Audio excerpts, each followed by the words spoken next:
All right, everybody, welcome to the Wake County Ask the Doc series. My name is Dr. Michele Benoit Wilson, and I will be moderating a lively and very educational session on COVID-19 vaccination and our children. All right, so before we get started, I just want to explain that the purpose of tonight's session is to provide an open forum for the Wake community and for beyond our community to get your questions answered about the latest and greatest information about COVID, the COVID vaccine and vaccination in our children, in our kid population. We want to make sure that we are discussing the newest information that we have about what we expect to be upcoming information about vaccinating our 5 to 11-year-olds, given the upcoming planned meeting of the FDA. What we know so far is that nationwide, children now account for 25%, that's 1 in 4 new cases of COVID-19, and the highly contagious Delta variant has sent more children into hospitals and intensive care units in the past few weeks than at any other time in this pandemic. We know that hospitalizations are overall still lower among children, but compared to adults, but those hospitalizations are rising rapidly all across the Southeast. According to the North Carolina Department of Health and Human Services, for the first time in this pandemic, children now make up a large number of new cases of COVID-19 in North Carolina. And in Wake County specifically, children under the age of 18 have accounted for 18% of new cases in the past 7 days. All right, in Wake County, 8% of coronavirus vaccinations are among those 12 to 17. As we know, the Pfizer vaccine is approved for those 12 and up, and those vaccinations make up 8% of the population. 12% of people vaccinated in North Carolina just this past week were children within that 12 to 17 age group. So upcoming is the FDA Advisory Committee meeting that will be convening on October 26th to discuss data presented from recent trial of COVID-19 vaccination in children and the recommendation for emergency use authorization for the vaccine in children ages 5 to 11. Included in the trial were over 2,200 participants who were 5 to 11 years of age and used a 2-dose regimen of the vaccine that was administered 21 days apart. This trial used a 10 microgram Pfizer dose, smaller than the 30 microgram dose that has been used for those who are 12 and older. And we'll be getting into this more with our illustrious panel that I'll be introducing in just a moment. But the bottom line is that in participants 5 to 11 years of age, the vaccine was found to be safe, well tolerated, and demonstrated a strong immune response to infection. The children who got the vaccine produced a strong, not only a strong immune response, but their levels were comparable to the levels of antibodies seen in earlier trials of participants that were older, aged 16 to 25. All right, so we're going to go into ground rules for this discussion.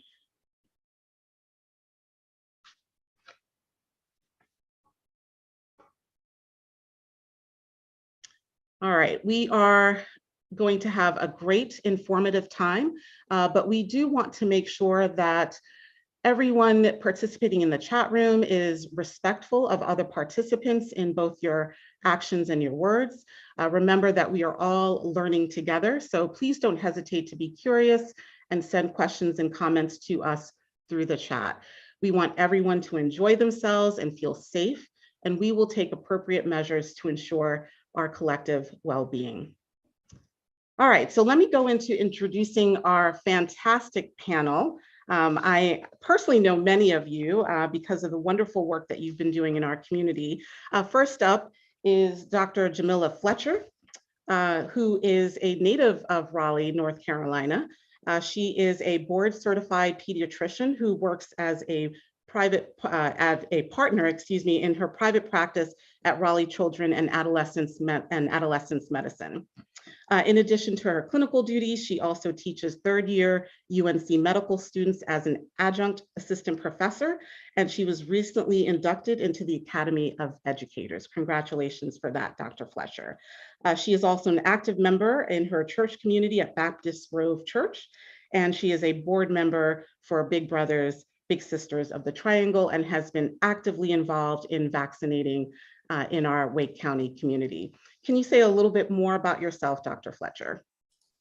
Thank you so much, Dr. Benoit Wilson. It's a pleasure to be here, and I'm thankful to the Wake County team for putting on these town halls since February. I know that we've been giving information to combat misinformation. And you mentioned that I grew up here in Wake County, so this is personal. I'm what you call a hometown girl. I went to public schools here, Carroll Middle School, Enloe High School. And so this is my home. And I also want to say that I'm a mom. I know there are a lot of parents who are logging on. I got the same email you did for Wake County Public Schools. So I know there are lots of parents out there and you're eager to get information. So just know I do have that perspective. So I'm invested as a pediatrician. I've got an 8-year-old who's in this current cohort. And so I think it's important for you to know that not only do I preach what vaccine safety and efficacy, but I also practice what I preach. We'll get into it, but my 8-year-old was enrolled and he was one of the 2,200 that you mentioned in the phase 3 trial for the 5 to 11-year-olds. And he is not unblinded, so I cannot say with certainty whether he got the vaccine or not, but I'd be happy to answer any questions about that. I would also say as a private pediatrician, my role in this pandemic has been to test, quarantine, give advice for return to sports, return to school.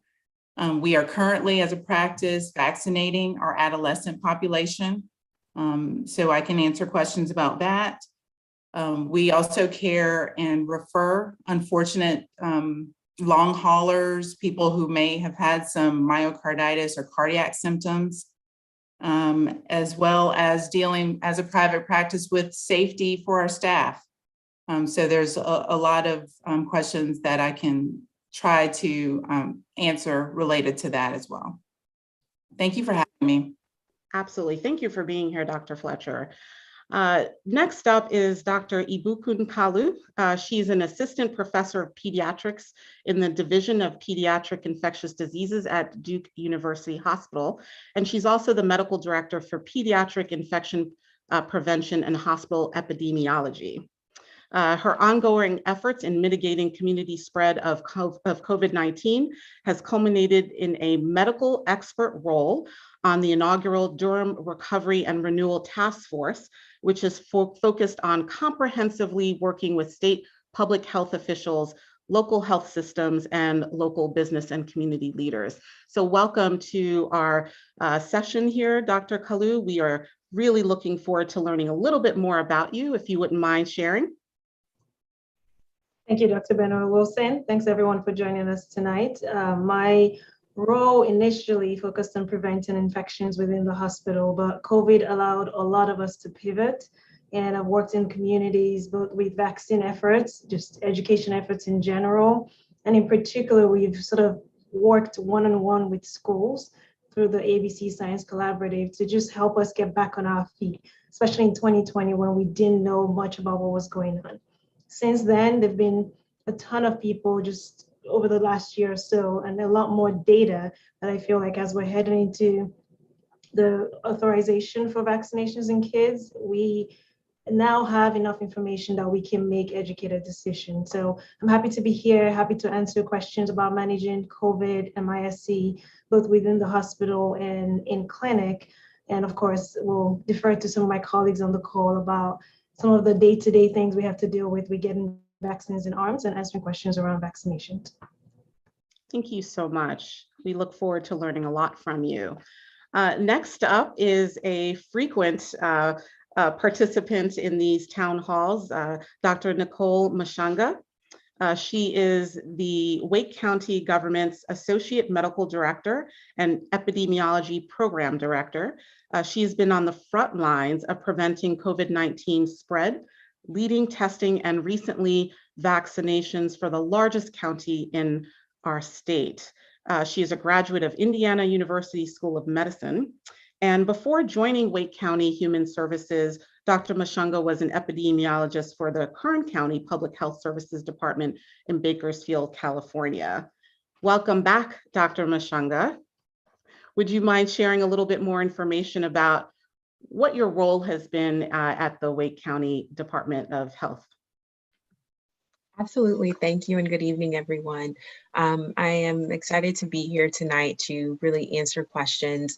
Like other panelists on our group today, I am a mother. I have a 6-year-old and a 3-year-old. So this is something that is very near and dear to me, as well as the work that I've been doing. I have been working with our teams here in Wake County since March of 2020 and have continued to be present and seeing what is happening in our communities and going through these different phases of testing and when vaccine is available for each eligible group. So tonight I look forward to answering your questions and look forward to continuing to support our community. Thank you so much, Dr. Mushonga. All right, and finally we have Dr. Colin Orr. I'm going to introduce you before introducing our doctors who are in the chat room, eagerly waiting an opportunity to answer questions. Dr. Colin Orr is a general pediatrician and an assistant professor of pediatrics at the University of North Carolina at Chapel Hill. Dr. Orr obtained his medical degree from Columbia University.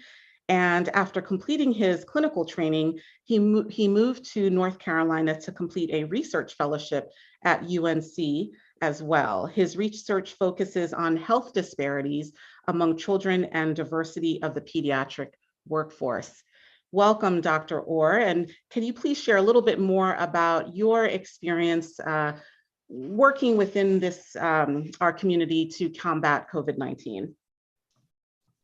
Yes, good evening, everyone. Thank you for the invitation and opportunity to be here. And thank you to all of our viewers who are taking time out of their busy schedules to join us and talk about this really important topic so we can think about how we can best care and support our community.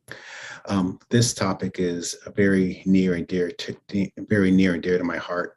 I have a young child who is not eligible for the COVID immunization. And every day when we send him to daycare, in the back of my mind, I'm always wondering, is this the day he comes home with an illness, or is that URI due to another common pediatric viral infection, or is this COVID, and how will this progress? So I'm really, from a personal standpoint, this is a very important topic, and I'm so thankful that we have a forum to discuss these issues. Professionally, a big focus of my research and my clinical training is thinking about health equity and health disparities. And I think COVID has really highlighted the systems and societal structures that contribute to also focus mostly on health equity and health disparities. And I think it's important for communities to come together to have these conversations and see if we can overcome and address some of the concerns that contribute to vaccine hesitancy, all in the spirit of doing what we can to achieve health equity and decrease these disparities in morbidity and mortality. Absolutely, could not agree with you more. For those of you in our audience who are joining us for the first time, the format that we use is that we have our panelists answer questions that are coming in to us through the chat room, but we also have additional help to make sure that we answer each and every one of your questions. And so in the chat room, we also have 2 additional physicians. I'm going to introduce first Dr. Stephanie Etienne, who is a board certified family physician who's been practicing in the Raleigh area for over 16 years. For over 12 years, she has served as the lead physician for the Wake County Health Department Regional Center clinics. She has been a very frequent and enthusiastic participant in our volunteer efforts through the Wake Med COVID-19 strike team. and she has been participating in numerous COVID town halls and forums to inform all of our community members, but specifically with targeted outreach to our minority community. So she is not on camera with us. She's in our chat room, ready to answer your questions. So we thank you for your presence, Dr. Etienne. And also we have Dr. Jacqueline Hicks, who is a board certified osteopathic family medicine physician who was raised in Rocky Mountain, North Carolina. She currently practices at Wake Med North Hospital at Raleigh, North Carolina. She has also been a eager and frequent participator in our vaccination efforts and our educational efforts throughout Wake County, and is included as one of our sister circle of Black physicians who has been leading some of those teams. So thank you very much for your presence as well, Dr. Hicks. All right, we are going to get right into the questions that you have. And to start us off, can we have you, Dr. Mushonga, can you kind of just give us a summary of where we are in North Carolina right now with not only COVID rates, but where we are as a community with vaccination? Absolutely. So just to give a general update, where we currently are, we're in a much better place than where we were a couple months ago, but we still have significant amounts of COVID within our community. So I think that's important to remember. We are seeing downward trends in key metrics that we track, things such as percent positivity, which is the number of tests or individuals that are testing positive. Our case rates are actually decreasing. But I want to keep in mind that we were at a very high level of spread and a high level of transmission with the Delta variant here in our community. And we are continuing to see those numbers decrease. So we're headed in the right direction. We're not quite there yet, but we're definitely headed in the right direction. I will say for vaccine rates, our community has done really well at getting individuals vaccinated, fully vaccinated. We have those that are over the age of 12. We're close to almost 80% of those individuals over the age of 12 being fully vaccinated. So very excited for what the community has been able to do. And we're continuing to see increases week after week with the number of individuals that are continuing to get vaccinated. So an exciting time to see and where we're going for the next eligible group, which would be our 5 to 11-year-olds. Absolutely. We are all looking forward to that. Dr. Fletcher, you mentioned that your youngest child has actually been a participant in the COVID trial. Can you comment a little bit more about that and tell us about what his experience has been? Because we have lots of parents in the chat who are concerned about side effects from vaccination and effectiveness. And so I'd like to hear your comments on that. Sure. So when the original study was available, I signed up right away. And the way I want everyone to understand how these trials work. So essentially, out of the 2,200 children that were enrolled, there are 90 sites all over the world. He went to Duke for his study. Half of them, or more than half of them, get a vaccine, and then a lower percentage get a placebo. So basically a saline, and it's blinded. So the people who do the study and the parents and the children, no one knows what you're getting. And that's to try to preserve integrity in the data. Because as you know, as a mom, you can have a headache one day and it could be because you just played too hard and you didn't drink enough water. So there is an app that we filled out to describe the side effects after our study visits. There were 2 injections, 21 days apart. And then he also had to get some blood drawn for titers. And I just know, because I'm following so closely as a mom these studies, it does look like the dose is 10 micrograms, which is a third of what you adults and parents got if you were vaccinated. And when they look at the titers of the kids who were vaccinated in that trial, it does produce a similar neutralizing antibody response to the big adult dose. So even though it was a small dose for kids who are smaller, that makes sense, they still had a protective antibody response, which is good.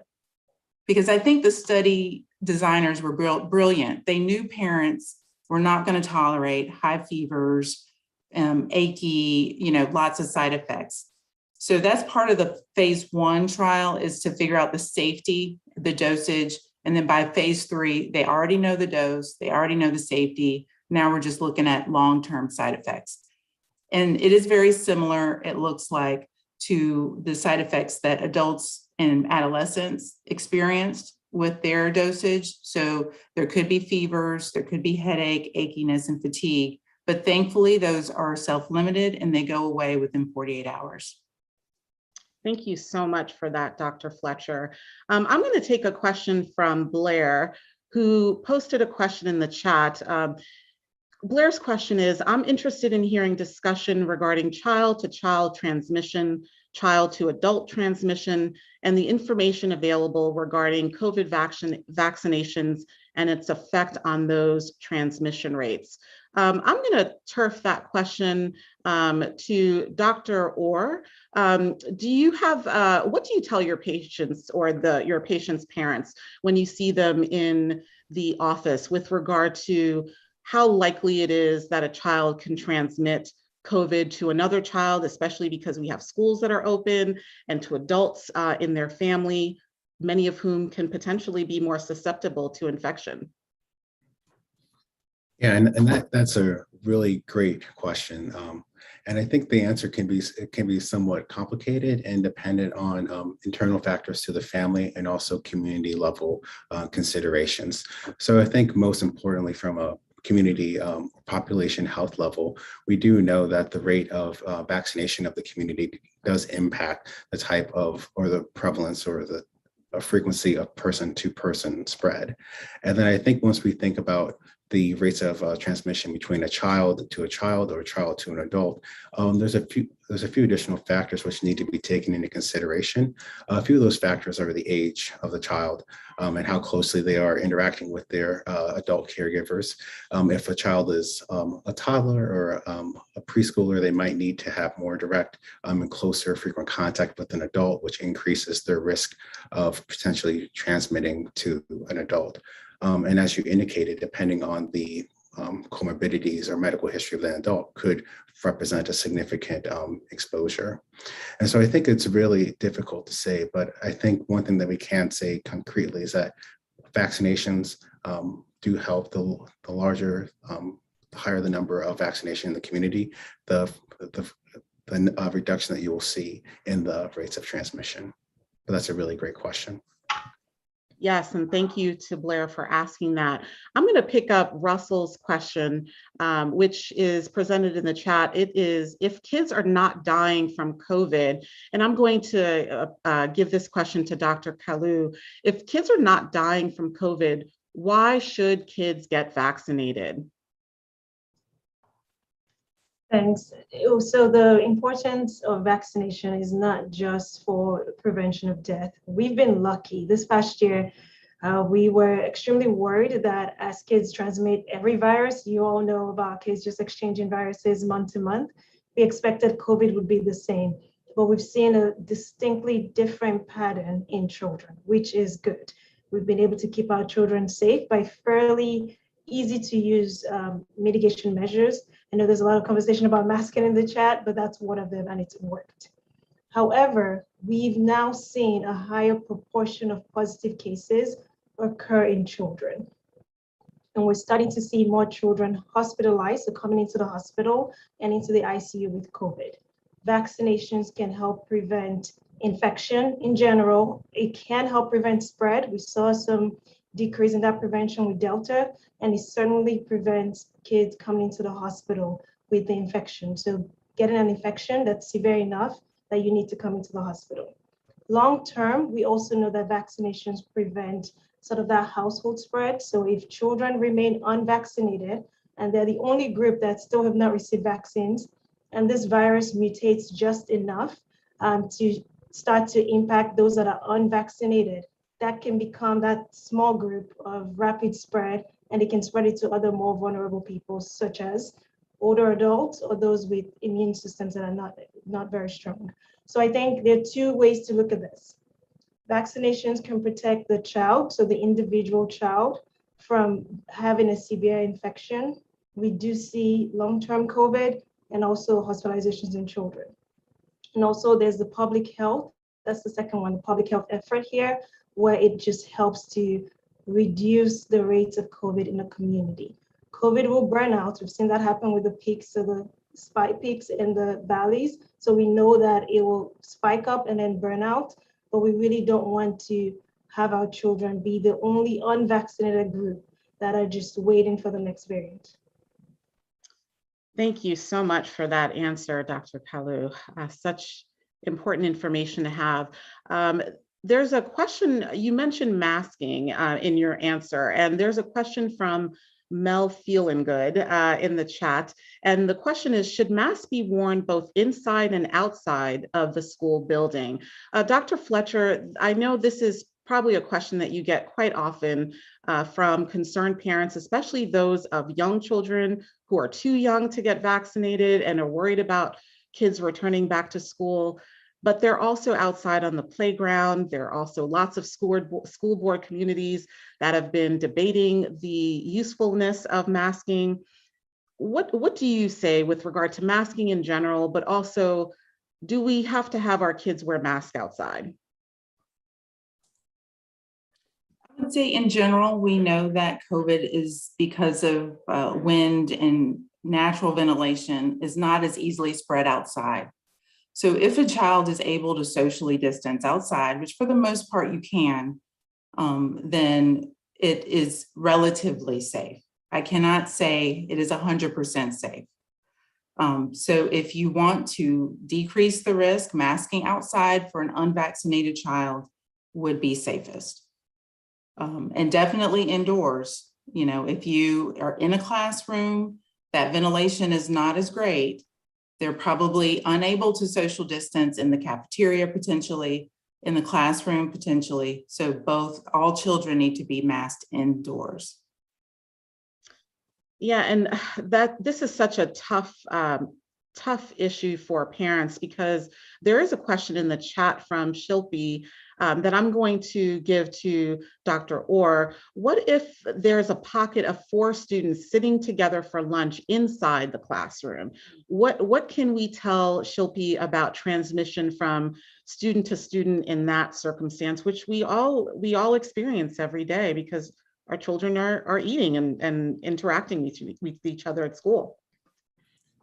Yeah, these are all really great questions. And I think the most important thing is to take the steps that we were able to take in order to reduce the risk that we spread COVID unintentionally. And I think there's a few things that we can do when we are inside. I think practicing social distancing as much as possible. And I know depending on the individual layout of a room or a table, that may not always be possible, but always doing our best to kind of increase the distance between ourselves and our friends and classmates. And I do think that whenever we're not eating or drinking, to the best of everyone's ability, having a mask on. I think these will all be really important steps that we can take as individuals to reduce the risk of transmission of COVID in these settings. Thank you so much, Dr. Orr. There is a question in the chat that I'm going to present to Dr. Mushonga. It's from Jen Rose, and it says, we did test for COVID and it came out positive. And again, testing came out positive, but school doesn't consider. What if someone gets negative, false result initially, but actually is positive? So I'm going to interpret that question as, you know, we tested positive, went ahead and got tested again. But the school, I'm not sure what this particular person means by the school doesn't consider that, but there's an underlying concern that if someone is getting a negative test result, that maybe it's false and that person actually is positive. So let's just kind of just roll that into a more general question, I think, about testing results. what to do if you need to isolate. What are the rules about quarantining? Absolutely. So one of the things that is important to do is if you have tested positive or your child has tested positive, it's important that they isolate. And isolate means being away from others, really allowing them, if they've tested positive, that is what we call for isolation. Anyone that has been around them or that has been exposed to them, so those exposures are individuals that we would say would quarantine. There are some different kind of rules and kind of nuances to this, but typically if a person if they test positive and they don't have any symptoms, then they would isolate for 10 days from the date that they tested positive. If they do have symptoms, they would isolate for 10 days since the start of those symptoms. Now, with that, those individuals that are around them, potentially household contacts, so mom, dad, brother, sister, those individuals are what we would consider close contacts. I imagine they were probably playing together, spending time together, and those close contacts would need to quarantine. What's important is that when you're in your household, there's a continuous exposure happening from that positive person and those individuals that are still in that home. So all of the other siblings and family members would quarantine. There are a couple options for quarantining. There are 7, 10, and 14-day options. And depending on the ability of that particular person to continue to monitor themselves, continue to mask, or even get tested, would determine which option would be best for them. That quarantine period, what's important to know is that it starts after the person who tested positive has completed their isolation period. For the single reason that during that isolation period, that's 10 days, they're still potentially infectious and potentially shedding that virus, and individuals that come into contact with them could potentially pick that up. And so I know we get a lot of questions about why is the quarantine period so long? Why do I have to quarantine longer than, the person or my child that tested positive? It's because that exposure period is through that 10-day period, and then the quarantine starts for any of the siblings or family members or any of the other close contacts. Thank you so much for providing that kind of clarity, because that has definitely been a huge question that people have been asking. Is there a nuance to whether or not if that person is a vaccinated household member, what's the quarantine rule in that case? Absolutely. So if individuals are fully vaccinated, so they've completed both doses of their series or received one dose series, then they would not have to quarantine if they do not have symptoms. Now, if they do have symptoms, absolutely, they would need to quarantine. But it's so important that individuals that have been exposed, even if they're fully vaccinated, that they get tested. Because there are some times where they might not be symptomatic and might have been exposed and could test positive. Thank you so much for that. I have a question here that I've been seeing a lot, and this is from Kevin. I'm going to give this question, to you, Dr. Kalu. My daughter is 11 and has already recovered from COVID. She has natural acquired immunity. What data do you have to support her getting a vaccine when she's already naturally protected, when we know there are adverse reactions in children to the vaccine? First of all, how true is that statement that there are adverse reactions in children to the vaccine? And what's the point of getting vaccinated if she's already had COVID? There's a two-part question that we could talk about for hours. The latter question is about safety of vaccinations in children. We have more data in our 12 to, I'm going to include our 18-year-olds.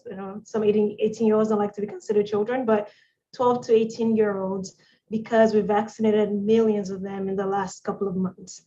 Amongst those younger, so older children, and some of our young adults, we have seen rare adverse side effects, the key one being myocarditis. However, COVID itself causes way more myocarditis than the vaccine. Most of the cases that were vaccine associated were picked up within So usually more common after the second dose and picked up within a few days, and most of them were mild. However, that's a risk that's worth discussing. It's extremely rare, and getting COVID has worse consequences. And so risk-benefit discussions usually lean towards vaccinations. In children less than 12, we only have early data. Some of them have been press releases, and we're often hesitant to make definite statements based on a press release. So both Moderna and Pfizer have done a lot of robust clinical trials in children younger than 12. Pfizer has released some of their data, and they're using a lower dose, partially based on how the younger immune system reacts to vaccines. And most of their reports have summarized it as the common side effects we see in adults. So sore arms, fevers, maybe some tiredness, but no adverse effects, that's no major adverse effect. So coming to the original question, I should point out here, so most infections, we have tons of vaccines to prevent against infections. And some people might actually remember the chickenpox parties and some people might actually have gone to those and not have gotten vaccinated against chickenpox. So the concept of natural immunity is not new. You can get infected and be protected naturally. However, that protection can wane, similar to vaccines. But what we've learned with COVID in particular, and this has been based on adults, studies in adults, it shows us that COVID changes rapidly.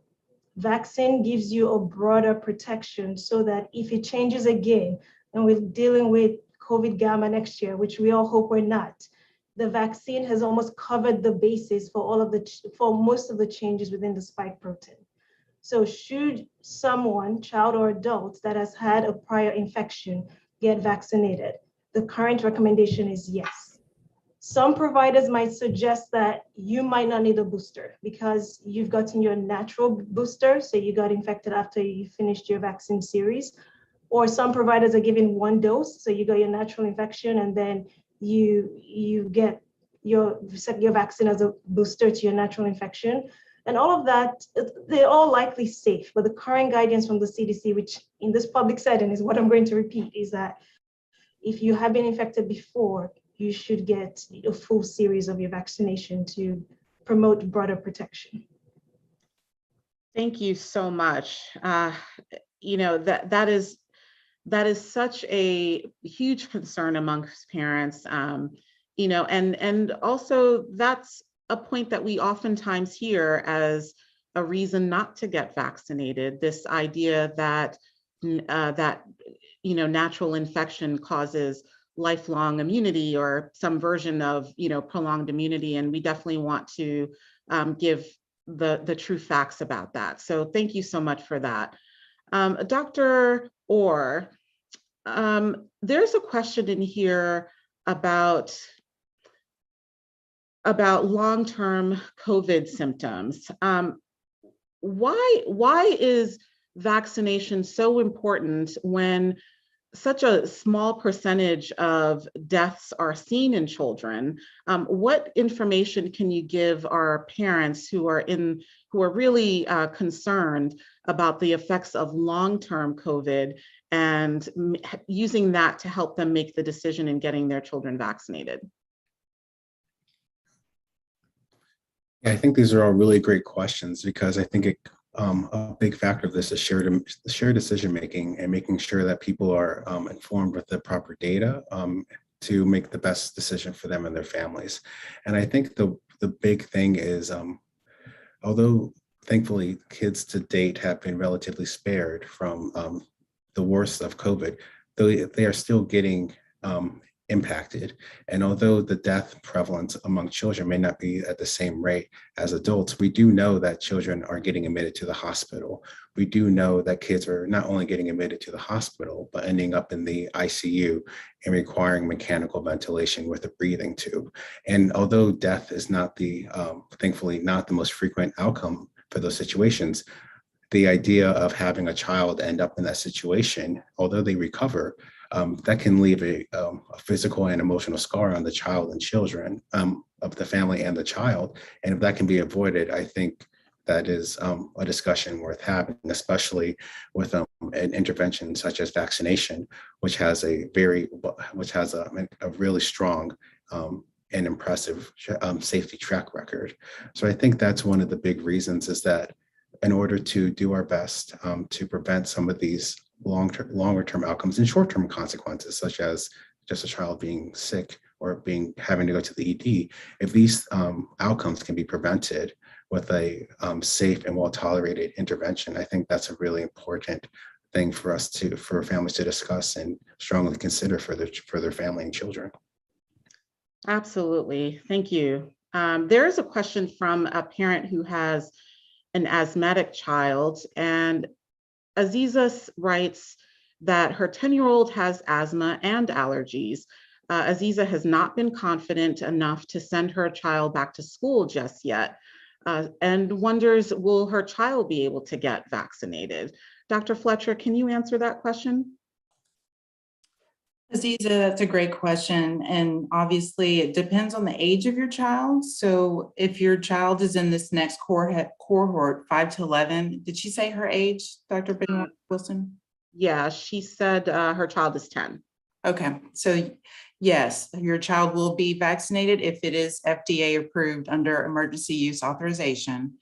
And asthma is not a contraindication. In fact, I would say if your child's asthma is poorly controlled, then she would be high risk and should be first in line to be vaccinated.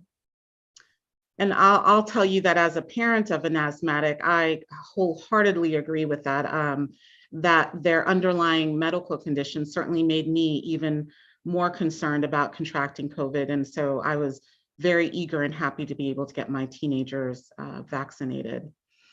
All right. There's a question in the chat from Brooke with regard to masking. And this is about what type of mask might be best.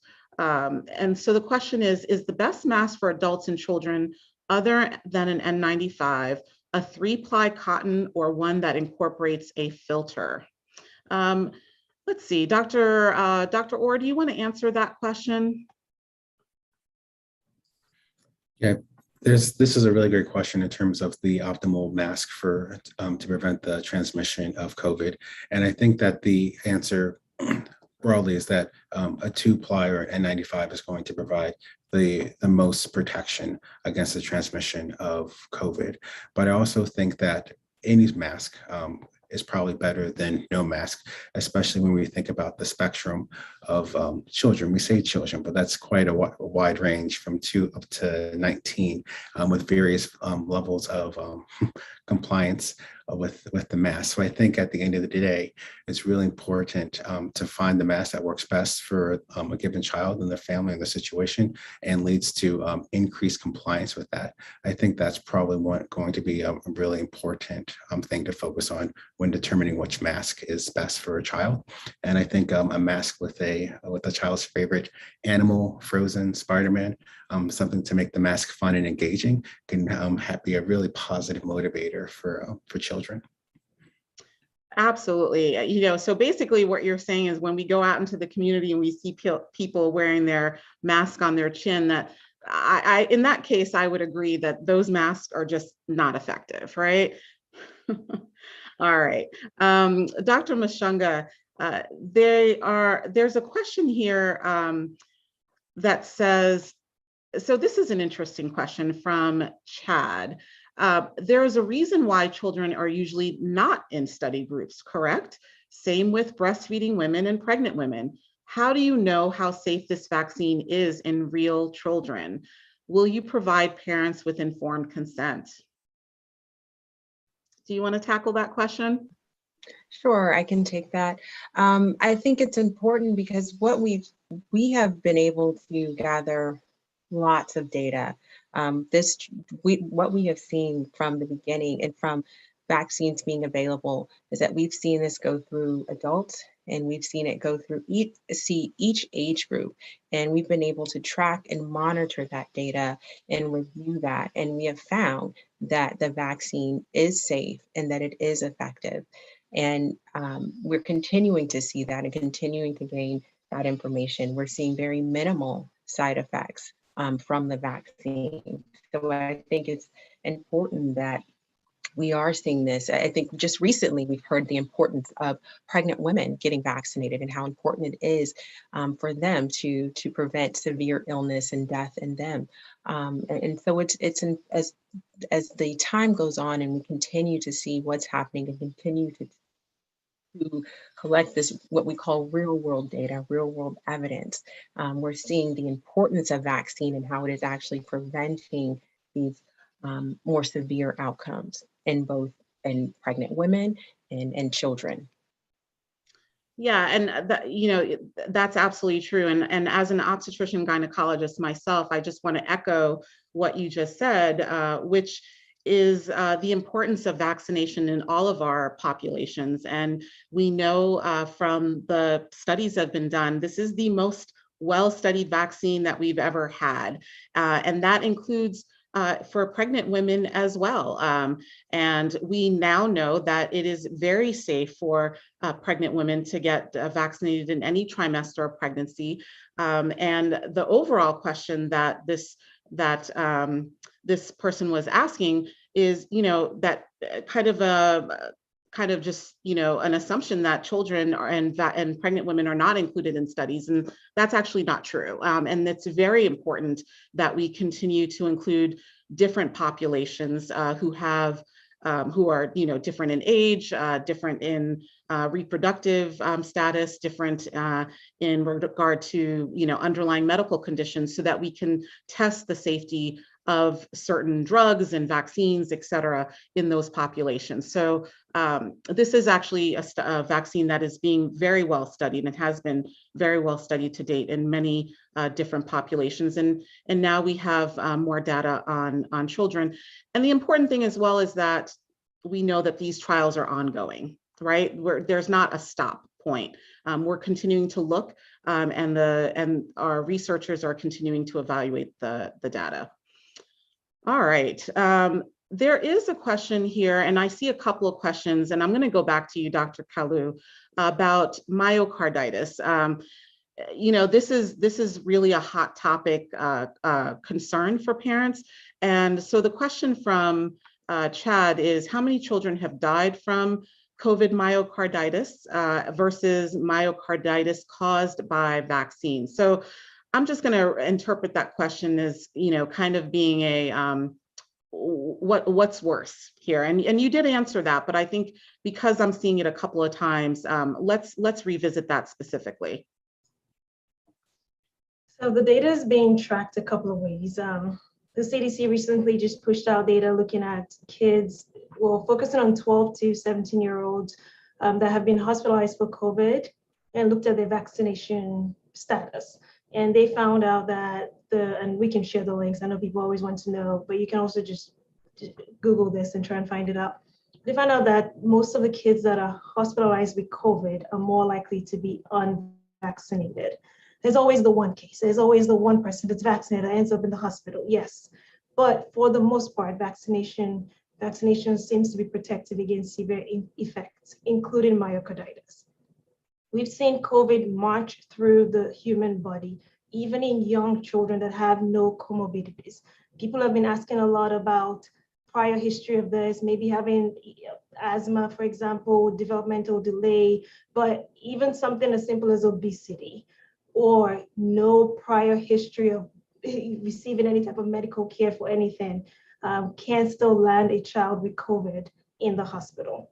And so based on that, head to head, the risk of myocarditis and the risk of death from COVID is much higher with the actual infection as compared to the vaccine. And that's why providers continue to lean towards vaccinations across the board. Thank you so much for further clarifying that point. Dr. Fletcher, there's a question in here about our upcoming holidays. And Leslie asked the question, let's hope that by Thanksgiving, the younger kids can at least get one vaccine. What are your thoughts about family gatherings? That's an excellent question. And so, the timing of this EUA The FDA's advisory committee is supposed to meet this month on the 26th. And historically, the CDC then approves the vaccination within 2 to 3 days. So we're looking at the earliest, I believe, in Wake County vaccines to be distributed in our bigger settings like the hospitals, bigger private practices by November 4th at the earliest. So if we fast forward, let's say you're the lucky one to get it November 4th, November 5th, and then 3 weeks later, your child gets a second dose. We're getting very close to the holidays, and you still need 2 weeks to for your immune system to boost to the point where you're protected fully. So I would say be wise. If I would avoid large gatherings, and I would also avoid anyone who is immunocompromised. So if grandma has multiple myeloma, cancer survivor, I would be very safe in that situation and do a virtual Thanksgiving. But if all of the adults are vaccinated, no one is high risk, then a small gathering with a child who is unvaccinated and masked is safe. Or you could do it outdoors, would be another option. And Dr. Fletcher, I'll share that our entire family is vaccinated. I do have 2 kids who are above the age of 12, but when we gather together as a family, we have a newborn in our family, we have, people that are really vulnerable. We also test. Where's the role for testing for people who have been vaccinated when you're getting together with people who have not been vaccinated because they can't? The role for people who are vaccinated really is if you've got any symptoms. So if you, have cough, cannot taste or smell your food, shortness of breath, headache, body aches, fever, then certainly get tested. If you've not been exposed and you have no symptoms, then the CDC says there's no role in a fully vaccinated person to be tested. Okay, that's great information to have. All right. There's a question from Courtney in the chat, specifically asking about what's the makeup of the kids in the ICU with COVID? Are they immunocompromised is what she asked. Who'd like to take that one? Dr. Kalu, you're infectious disease. I was just in the ICU. I just came off service this past week, and I saw all ranges. So we saw newborns that were exposed to when their mother was pregnant. So during pregnancy or right at birth, they were exposed to COVID and developed COVID-19 disease, ended up in the ICU. I saw teenagers, healthy teenagers, athletes that ended up in the ICU. And then saw sort of in the middle, elementary school age children that also ended up in the ICU. They did not all have prior comorbidities. Some did, but for example, the newborn was full term, otherwise healthy, and would otherwise have gone home except for having COVID and associated symptoms. So we're seeing all ages, and we're seeing hospitalizations and ICU admissions, even without prior history of any severe medical condition.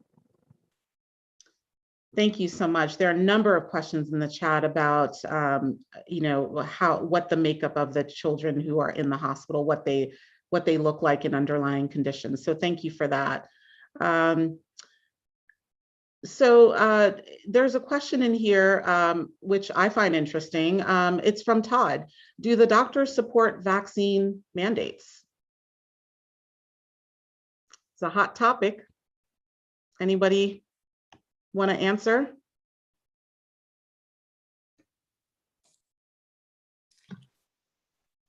I don't know if I'm going to say a hard yes or no on that. As a primary care doctor, I would hope that parents would talk to their trusted family physician, pediatrician, be honest and open about your concerns, your hesitations, and address those. Vaccine mandates, ultimately the goal for vaccine mandates is herd immunity. And so if we can get to the point where we stop the next variant, that's the goal. And I think each private school, each private company right now in the adult population is making that risk and benefit calculation. And I think in the future, if it comes to the point where there is a variant that's affecting children harder than adults, that is something our public health officials will need to look into. And let's just be clear. We have already vaccines that are required to be in public school. As a pediatrician, I counsel about pertussis and I counsel about meningitis. And that's because those also were deadly diseases that are currently preventable by vaccines. And so it's not that we're trying to take choice out of parents' hands. We really just want to educate and try to combat whatever misinformation it is that could be making you hesitant. Thank you for that. And I mean, I'll say that I definitely agree that there's a role for mandates. There are people who work with people in as healthcare workers and in really vulnerable populations, and it's important for us to be able to protect each other. And certainly there are legitimate concerns about our children in schools. So I definitely think that if it would be preferable for us to be able to arrive at herd immunity because we consider that it's important as a community. And to your point, there are lots of other vaccines that are mandated in order to be in school. So anybody else want to add anything to that? I do. I wanted to add, what I've been hearing and seeing is that when is this going to end? When are we going to get to a point where COVID is over or it's not to the level that it currently is? And in order for us to get to a better, what we call maybe an endemic state where COVID is more normal and maybe it's more seasonal, we don't know just yet, but it's important that our population is vaccinated. And as Dr. Fletcher mentioned, and you as well, Dr. Benoit Wilson, being able to get to that herd immunity with vaccination will allow us to get back to a more, what we would call the endemic state of COVID. Thank you so much. All right, Shanika has a question in the chat, and it's a more general question, and it's about what's in the vaccine and what are the side effects. I think you all have touched upon different side effects, but would anybody like to just discuss the differences between the mRNA and the J&J vaccine? I can take a stab at that. Thank you. So because we have so much focus on vaccines, the pharmaceutical companies have been quite public with their information around vaccinations, which we appreciate. They don't usually do this, it's not to their interest, but they've pushed that out, and you can find the list of content, of vaccine content across all of the different vaccines that have been authorized or approved, particularly in the United States. What's within the vaccine? So mRNA, messenger RNA, it's a piece of genetic material, yes, but it's from the virus, and it's a list of instructions. It's a list that tells your body make the spike protein. So the virus is a circle, has spikes all around it. Your body makes the spike protein, and then you generate antibodies. But this list, that instruction list, is read and destroy. So as soon as it goes in, your body sees it, it destroys it immediately. It does not embed into your DNA, it doesn't stay. That's not how the technology works. And the antibodies you make, so the protection you make, that's what typically lasts much longer. Because this mRNA, so that instruction is kind of unstable, remember it's read and destroy, it needs buffers. So within the vaccine, there's salt, sugar, and some specific elements that help it stay stable in sub-zero temperatures. So when we thaw it, it's still effective. All the information about what's specifically in the vaccine can be easily found. We can give you a list, and it's fairly similar between Pfizer and Moderna. J&J is slightly different. So it's still that instruction list, the mRNA, but it has a messenger that comes along with it, which is kind of, say, UPS or FedEx, no bias with either one. But as soon as it gets into you, it's still read and destroy anyway. That messenger is called adenovirus. It's an inactivated form of another virus that is pretty common but it's unable to infect us as humans. And so it gets into your body and does the exact same thing, you mount a protective response. Again, we can provide additional data on all of this, but most of the content should not trigger any major allergies, but because we know what's in them, if you have known allergies to specific content, then that might be a contraindication to the vaccine. Thank you so much. And I will just also say to reassure parents that wherever the vaccines are administered, there are safety protocols in place so that if someone does have an unexpected adverse reaction because of some unknown, risk to one of the components in the vaccine, there is someone available to administer like an EpiPen on site. And there are protocols for getting that person care. So we just want to make sure that that's clear as well. There is a statement in here that we hear being communicated a lot in the community, and the statement is vaccinated individuals spread COVID. So how will it stop? Let's discuss that statement, Dr. Mushonga, because I think it's important to address misinformation. Absolutely. So vaccinated individuals can get COVID. That is true. The vaccines are there to prevent severe illness, hospitalizations, and deaths. And the vaccines do a great job at doing that. But what's interesting too is that individuals that are vaccinated, they have less severe cases of COVID-19, and they don't spread the virus as well for as long as individuals that aren't vaccinated. It is one of those things where you don't want to, being unvaccinated potentially can have a more severe disease, lead to hospitalization and potentially death, and not to mention all the other individuals that might be exposed if you're unaware of your status. So it's important to know that even though vaccinated people can get COVID-19, their levels of the virus actually decrease much quicker and tend to do much better than individuals that are not fully vaccinated. Thank you so much for that. We are, as we're starting to head into the last few questions, there is a question in here, and I've seen it presented in a couple of different forms about impact of the vaccine with regard to menstrual issues and girls who want to try to get pregnant later on. So from Jennifer, the question is, can we address reports about the vaccine causing issues later with girls trying to get pregnant, and have you heard those?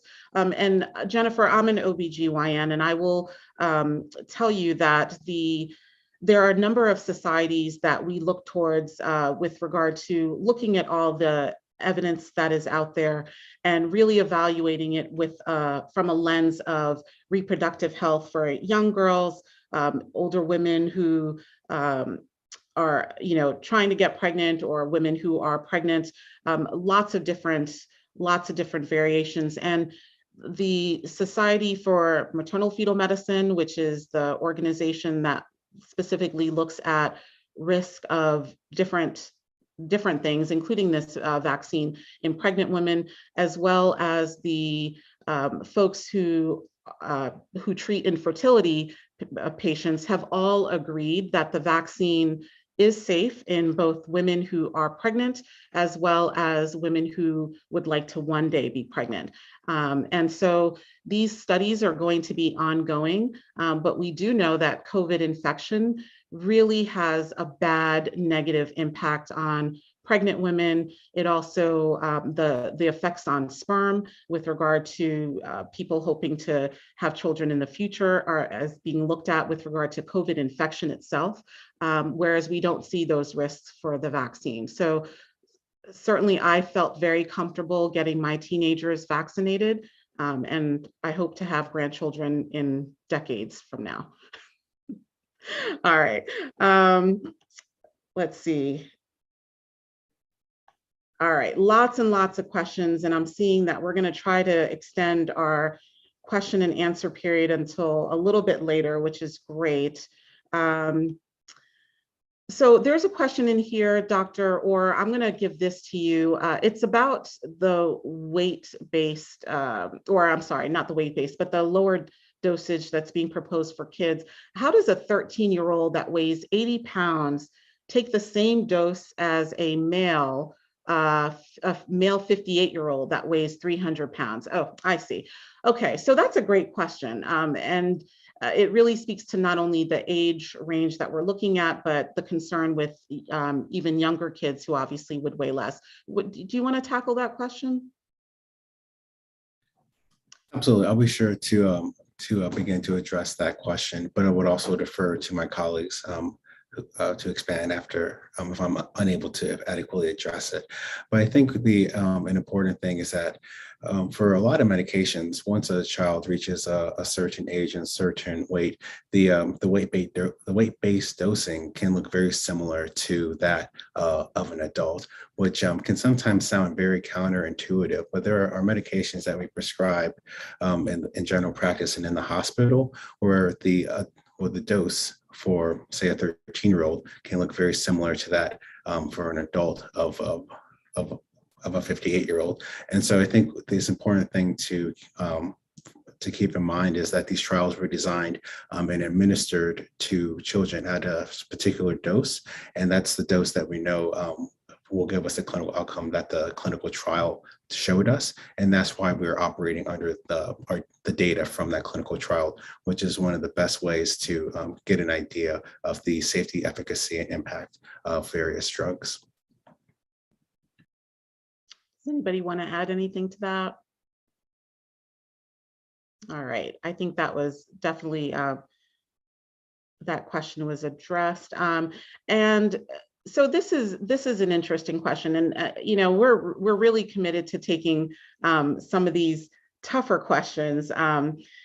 So one of the questions asked by Harmony is, as doctors, why when someone has COVID, do you not prescribe us medicine? Instead, you let people suffer. I'm going to give that question to you, Dr. Kalu. And in your answer, if you can also give us information about the role for monoclonal antibodies. Yes, we're certainly, hopefully, in the business of preventing suffering. There are some antiviral options that have been studied. The data around treatment is a lot, data is fewer than data around vaccinations, but you may have heard of remdesivir, for example, and there's a really new one called molnupiravir that has been released, but it's not actually available in the hospital. Most people that end up in the hospital may receive some type of treatment, particularly if they end up in the ICU. That is not to say that the treatment will immediately fix what's going on with COVID. With COVID, sometimes the damage happens pretty early on. And so we're trying to manage symptoms because the virus may be gone, but there's already a lot of damage. And that's why they get a lot of support in the ICU. There's another therapeutic option. It's not exactly a treatment. There are different names for them. It's a monoclonal antibody. So it's an engineered antibody that can be given to you as an infusion. So you have to go to a center, get an IV placed and get an infusion. There's specific recommendations for who requires this and you should be able to have easy access to this in your local community. For the most part, if someone has any immunocompromised condition, asthma, even obesity, if you get COVID-19, you can get this infusion, which is not necessarily a treatment. I think of it as just preventing worse outcomes.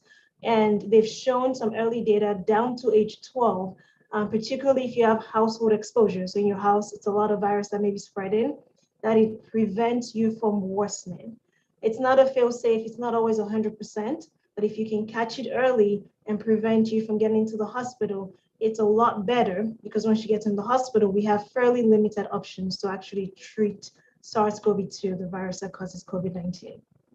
There's a lot more nuance to that, and I know there will be resources at the end, but that's sort of a more general overview about how we approach treating COVID-19. Yeah, and I think to your point, Dr. Kalu, there's kind of a misconception out there that there are quote unquote treatments for COVID-19.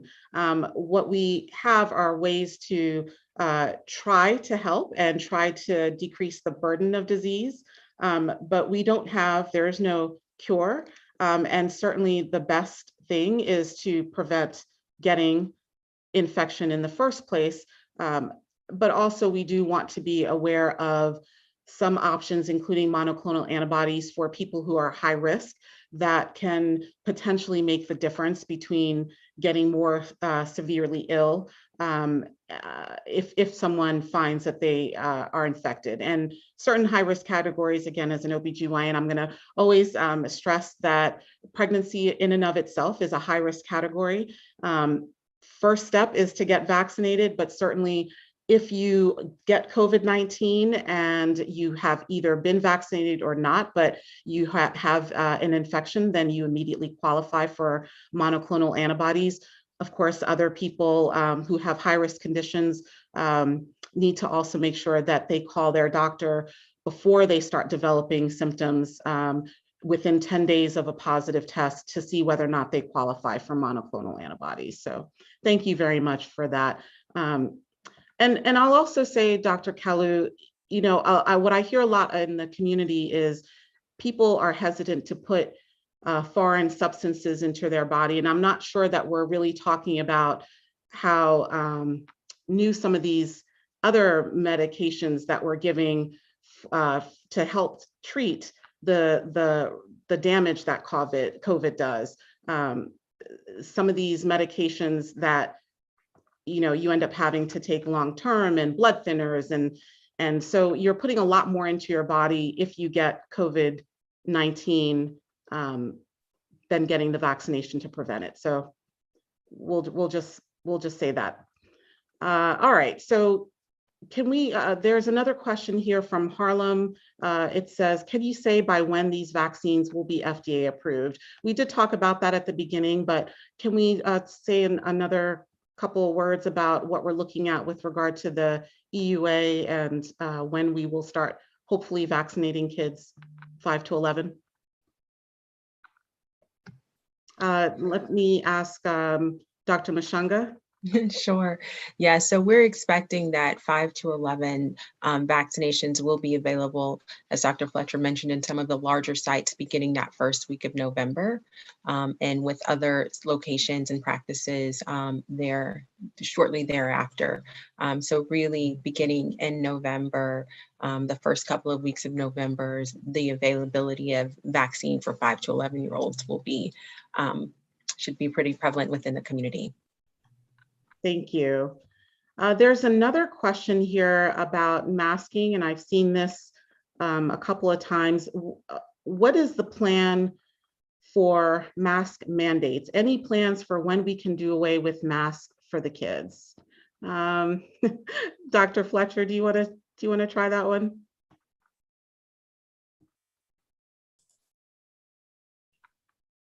Oh, that one, I'm not sure about that one because that seems to be more of a governmental decision, a little higher than my pay grade, I'll say. But, I think it's going to be driven by data. I do know that.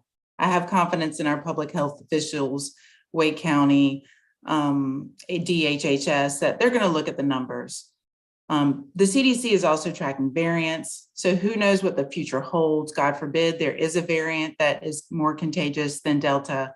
But all of the data will really, I think, guide that decision. And Dr. Fletcher, I'm going to ask you to also address this question. One of our parents is asking mentioning that her daughter has been getting headaches sometimes with wearing a mask. Any advice or any comments about that?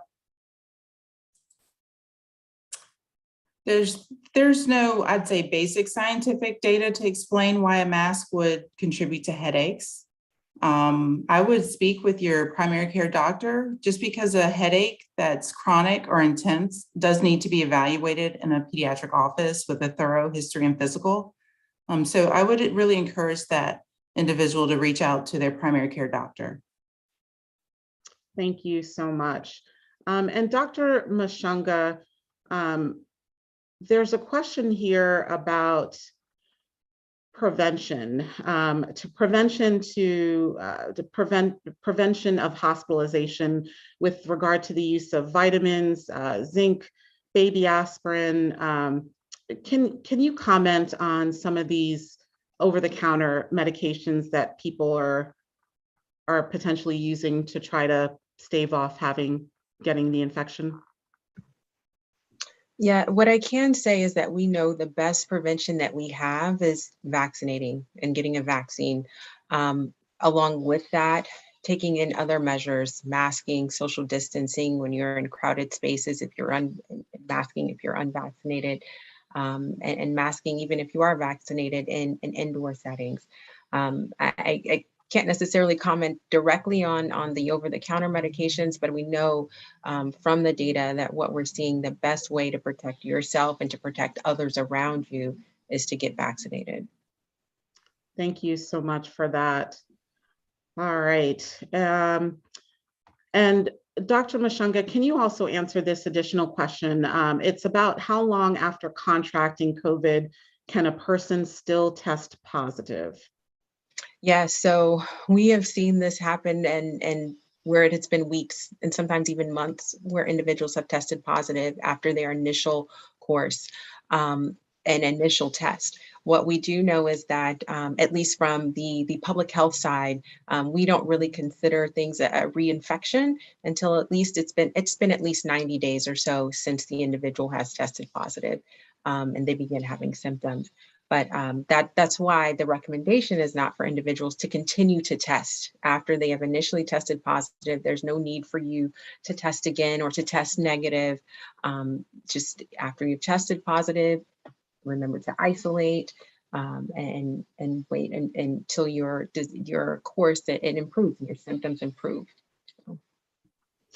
Thank you so much. And Dr. Kalu, can you comment? There are a couple of questions here about research and discussions about potential upcoming treatments, the potential for a new COVID pill. Can you comment on that? Yes. I work in a hospital that runs clinical trials. I'm not participating in clinical trials regarding vaccination. So we always have ongoing clinical trials. COVID has taken preeminence in the last year, and the trials that have occurred in 5 to 11-year-olds, probably similar trials may occur in lower age groups over the next couple of months. The trials regarding medications, both for preventing worse disease after you get infected and also for treating patients in the hospital, have been conducted since 2020. Some of them have results out there. That's how we learned about the use of a type of steroid called dexamethasone in specific patients that end up in the ICU. We also have learned about how to treat MIS-C a bit better. There are newer pills I refer to, they always have fancy names. I referred to one in an earlier response that has been studied, and it's an oral pill and seems to shorten the duration of symptoms, but also prevent disease, which is huge, which means that it can, even if we see another variant, we may have something that's ready to go to help us with preventing disease. So there are treatment options, but just going back to what everyone has said, all my colleagues on the call, COVID itself can be bad. And preventing one bad case is sufficient enough for us to continue to talk about vaccinations. And so vaccinations can prevent infection and also prevent spread for the most part. Again, we've seen something different with Delta. So I would focus a lot on preventing with vaccinations as compared to getting the infection and then preventing worse disease or trying to treat it. Thank you so much. And Dr. Orr, can you answer this question for me, which is, if an adult or a child has a clotting disorder, is the vaccine safe for them? And so in answering this question, I think there's probably another question in there about the risk of clotting from COVID infection compared to what we think from the vaccine. Yeah, that's a really great question. And I know that the concerns about clotting after administration of the vaccine got a lot of press earlier in the year. But in terms of contraindications to being vaccinated, clotting disorder is not among those. And I think it's really important to consider that, again, COVID itself does carry significant risks of developing clotting disorders itself. And I think when we think about the impact on the pediatric population, we think specifically about the MIS-C condition, which is basically a total body inflammatory response, which primarily affects the blood vessels, which is something that is best avoided if possible. So I think that is a really important thing really great question, but also a really good thing to discuss. And another reason why we should be emphasizing vaccination. Thank you so much. Thank you. And we're going to go ahead and take the last question, which I'm going to give to you, Dr. Fletcher. And the question is, do vaccines create variants? And you spoke about this a little earlier with regard to the risk of variants with ongoing infection, but do vaccines themselves create variants?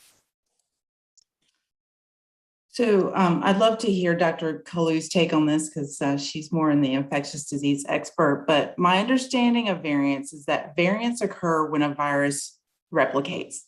So if we stop the replication of the virus and from person to person within the body of an individual, then we lower the risk of a variant emerging. So because vaccines lower the risk of infection, and you're less contagious if you do have a breakthrough infection, my understanding is that vaccines actually dramatically decrease the risk of a variant emerging. And Dr. Kalu, what do you have to say about that? I agree completely with Dr. Fletcher. It's the viral lottery every time we spread COVID from one person to the other.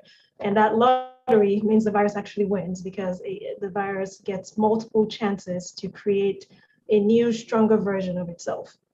Vaccines do not have, or right now, they do not have live viruses within them, but even if they did, the way in which the vaccine technology works, it prevents replication. So it prevents the virus from recreating itself and prevents the chance for it to create a variant. So the short answer is no. It's exactly what Dr. Fletcher said. Spreading the virus can lead to variants, vaccines do not. Thank you so much. Ladies and gentlemen, doctors, thank you so much for your participation in this evening's session. This was definitely one of the sessions where we've had an extreme high number of questions.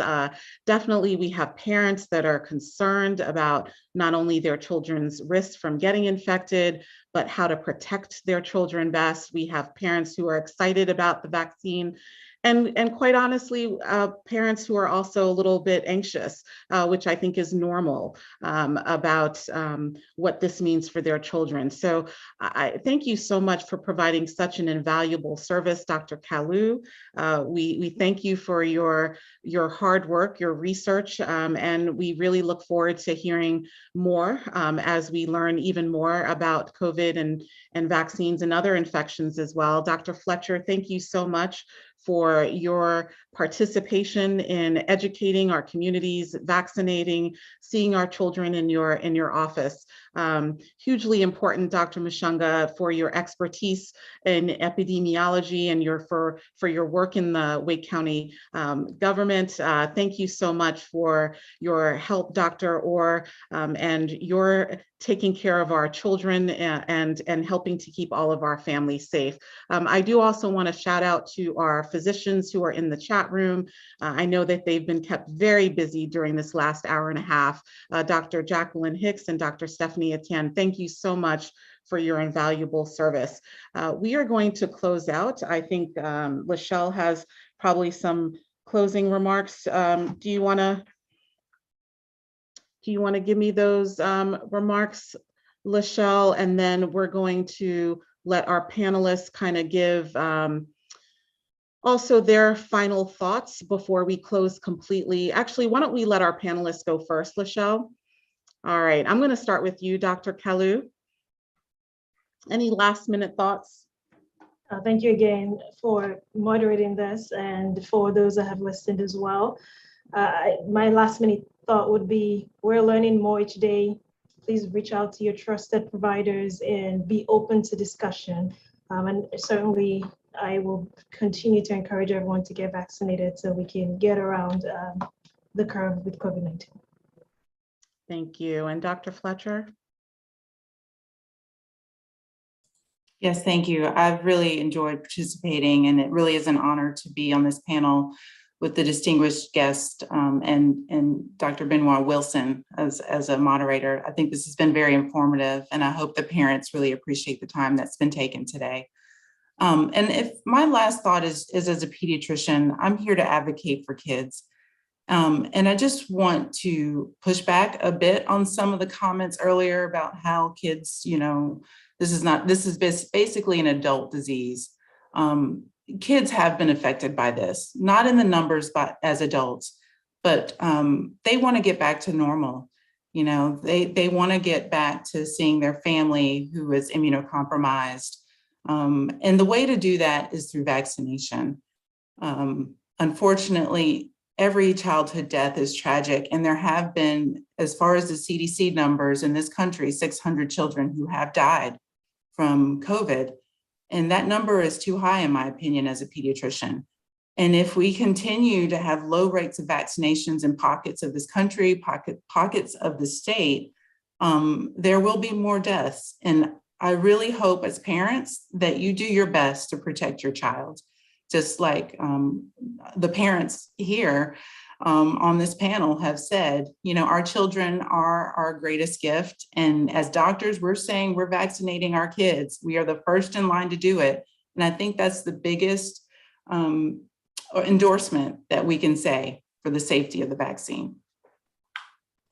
Thank you so much, Dr. Fletcher. And your words remind me of a comment made by another pediatrician who said so poignantly that she wants better for her children and our children than just not dying. And so that runs through my head all the time, that we're not just trying to prevent deaths, we're trying to prevent illness and long-term effects, and we want to keep our community safe. So thank you so much for that. Dr. Mushonga?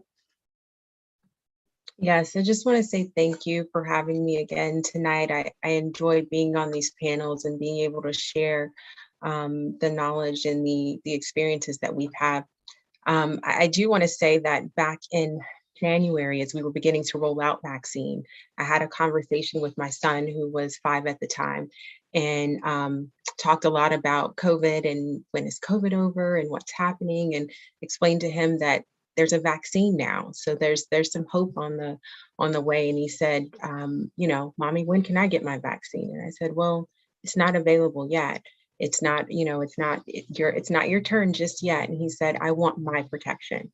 So I told him, as soon as we found out that the vaccine is going to be available for his age group, that we're going together.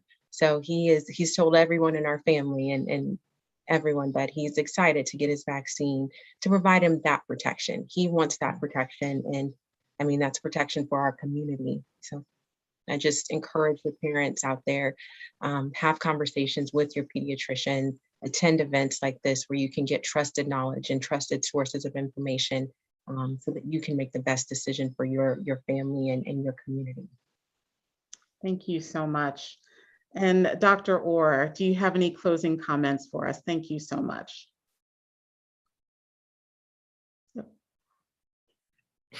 I just want to say thank you to everyone who participated in organizing this. Thank you to the panelists taking time out of their evening to engage. And thank you to everyone who was listening and engaging in this discussion. I think these are tough conversations to have. And I think in order to address people's concerns, the best way to do that is to talk. So thank you to being open to engaging in these conversations. And we hope that something was taken away from this conversation that can be taken back to your generalist, pediatrician, family medicine doc, to continue this conversation around vaccination, because all of us here want what's best for children and their families. And we feel that vaccination is an important step in that process. Thank you so much to our panelists, and given the time, I'm going to go ahead and close out. Thank you to Wake County for inviting us to participate. Just a reminder that the county does hold these Ask the Doc sessions every month, and we alternate between doing them with English-speaking panelists as well as Spanish, because we do want to make sure that we reach a large audience. We have no financial interest. We are physicians and researchers and parents, and we honestly just want the best for our community. So thank you for welcoming us and inviting us into your homes, and we hope that this has been as informative for you as it was helpful for us to get this information out. Thank you.